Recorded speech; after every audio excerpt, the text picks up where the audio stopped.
पंतप्रधानांनी राजीनामा द्यावा आणि राष्ट्रपती राजवट लागू करावी. नाशिकमध्ये युवक काँग्रेसची मागणी करत आंदोलन. कथित एफस्टीन फाईलमध्ये नरेंद्र मोदी यांचं नाव जोडलं जात असल्याचा मुद्दा करत नाशिकमध्ये युवक काँग्रेसकडून पंतप्रधान यांचा फुली मारलेले फोटो घेऊन घोषणाबाजी करत आंदोलन करण्यात आलं. नाशिकच्या महात्मा गांधी रोड येथे असलेल्या काँग्रेस कमिटी कार्यालयाबाहेर आंदोलन करण्यात आलं. यावेळी मोठ्या संख्येने काँग्रेस पदाधिकारी आणि कार्यकर्ते सहभागी झाले होते. या प्रकरणामुळे पंतप्रधान मोदी यांनी तात्काळ राजीनामा द्यावा आणि देशात राष्ट्रपती राजवट लागू करावी अशी मागणी देखील यावेळी करण्यात आली. एफस्टीनमुळे नरेंद्र मोदी यांचं नाव कुठेतरी जोडलं जात आहे. संपूर्ण जगात भारत देशाचं नाव यामुळे खराब होत आहे. तर या एफस्टीन प्रकरणाची सर्व चौकशी केली पाहिजे. या प्रकारात जर देशातील कोणी राजकारणी असो किंवा आणखी कोणी, या सर्व गोष्टींची चौकशी झाली पाहिजे. जगातील सर्वात मोठा लोकशाही असलेला आपला देश आहे आणि या लोकशाहीची हत्या करण्याचं काम ह्या BJP सरकारमार्फत केलं जात आहे. त्याचा निषेध आम्ही करत असल्याचे देखील यावेळी आंदोलनकर्त्यांकडून सांगण्यात आलं. आज नाशिक जिल्हा ग्रामीण युवक काँग्रेसतर्फे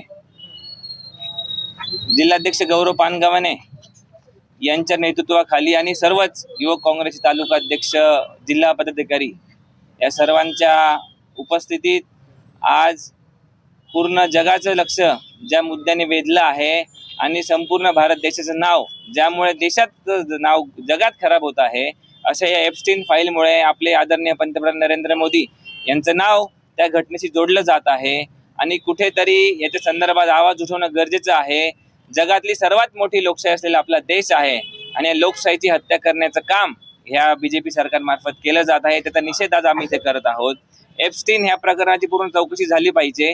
भारत देशातलं कोण कोण त्याच्यात सहभागी आहे, मग तो पॉलिटिकल असेल अथवा दुसरं कोणी असेल, त्यांना त्याचं शासन झालं पाहिजे, शिक्षा झाली पाहिजे, ही आमची युवक काँग्रेसची मागणी आहे.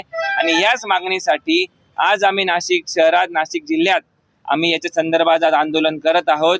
आणि आम्ही याच्या मार्फत सरकारला इशारा देतो की आपण लवकरात लवकर या घटनेची संबंधितांवर सर्वांवर कारवाई करावी, अन्यथा युवक काँग्रेस रस्त्यावर उतरेल, अजून आमचं आंदोलन प्रखर होईल. आणि आदरणीय आमचे नेते विरोधी पक्षनेते राहुलजी गांधी यांना संसदेत घटनात्मक जे पद आहे, देशातलं नंबर 2 हे विरोधी पक्षनेते पद असतं आणि विरोधी पक्षनेत्यावर असलेल्या आमच्या राहुलजी गांधी यांना संसदेत बोलू दिलं जात नाही. तर मला याचा निषेध इथे आम्ही व्यक्त करतो का जर विरोधी पक्षनेत्यालाच बोलू दिलं जात नसेल तर देशातल्या सामान्य जनतेचं, गोरगरीब जनतेचं, मायबाप शेतकऱ्यांचं, कामगारांचं, कष्टकऱ्यांचं ऐकणार कोण? आणि त्यामुळे सरकारच्या या विरोधात आम्ही या सरकारने राजीनामा द्यावा आणि राष्ट्रपती शासन लागू करावा याची मागणी आम्ही आता करतो. आपण सर्वांना माहित आहे का राहुलजी संसदेमध्ये, पार्लमेंटमध्ये एफस्टीन फाईल बद्दल बोलण्याचा प्रयत्न करतात तेव्हा त्यांना बोलू दिलं जात नाही. नरेंद्र मोदी व त्यांच्या भारतीय पक्षातील जेवढे खासदार असतील, मंत्री असतील, त्यांनी एक प्रेस कॉन्फरन्स घेऊन नरेंद्र मोदी यांनी स्वतः प्रेस कॉन्फरन्स घेतली पाहिजे व त्यांचं एफस्टीन फाईलमध्ये का नाव येत आहे याचा खुलासा त्यांनी करावा. अजून पण त्यांनी मान्य नाही केलं की त्यांच्या म्हणजे जे PM आहेत नरेंद्र मोदी, त्यांचं ह्या एफस्टीन फाईलशी त्यांचं नाव जोडलं जात आहे. एफस्टीन फाईलमध्ये त्यांचं नाव काही दिवसांपूर्वीच आलेलं आहे. एका मेलमध्ये आपण बघितलं आहे जेफ्री एफस्टीन आणि नरेंद्र मोदींचे काय संबंध आहे. इस्रायलमध्ये त्यांनी एफस्टीन ज्यांनी सांगितलं का इस्रायलमध्ये नरेंद्र मोदी यांनी जाऊन एक डोनाल्ड ट्रम्प यांना खुश करण्यासाठी काय कॉम्प्रोमाइज केलं आहे.